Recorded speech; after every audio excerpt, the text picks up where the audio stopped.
Okay, so study yourself for this one.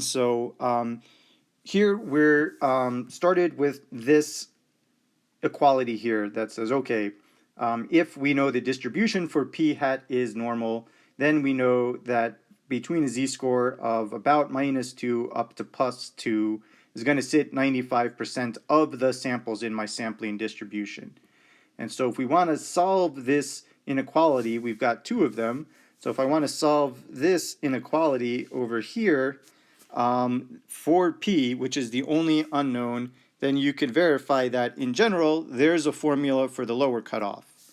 And if we wanted to solve this equation for the upper cutoff, then this is what we would get. So you don't want to memorize these formulas. Don't worry, that's not going to be expected for you. And you actually don't really want to compute these things by hand either. We have these things called computers these days that are really good at doing calculations for us. So there is a command in R that calculates these score confidence interval cutoffs for us, and that function is called prop test. So very similar to how the t-test command in R works when we were doing confidence intervals for means. So here we're going to use a prop test, and the inputs that we need here are x. And so this x over here is denoting the number of successes in our sample.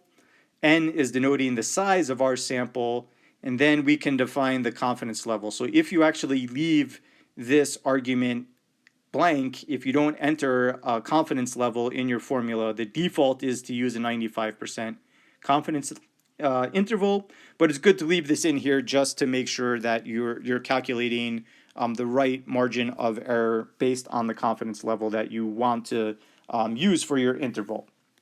And this $conf at the end is just going to mean that the output of R, there's more stuff going on in the background. The only output we're going to see are the cutoffs for the intervals, which is really all we care about.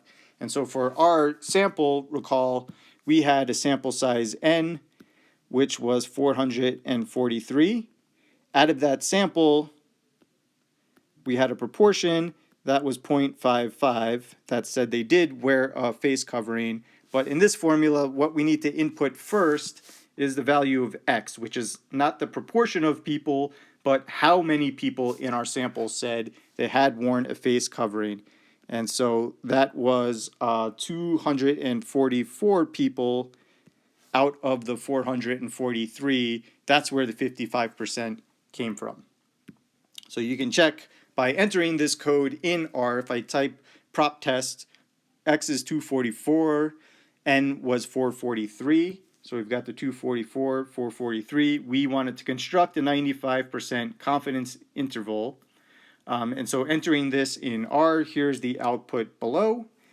This is really not useful. This is just telling us what the confidence level was. In case you forgot to put this there, this would remind you what confidence level was used. But here are the two cutoffs that we would use for our interval. So using the z-score, the score confidence interval for a proportion, if we round this off to 3 decimal places, our interval is 0.503 up to 0.598 in this case. So one way that we could interpret this, and again, I would definitely encourage you to be interpreting your results, is we could say that there's a 95% chance that the interval from 50.3% up to 59.8% contains the actual proportion of all adults in the US that wore a face covering in the previous week.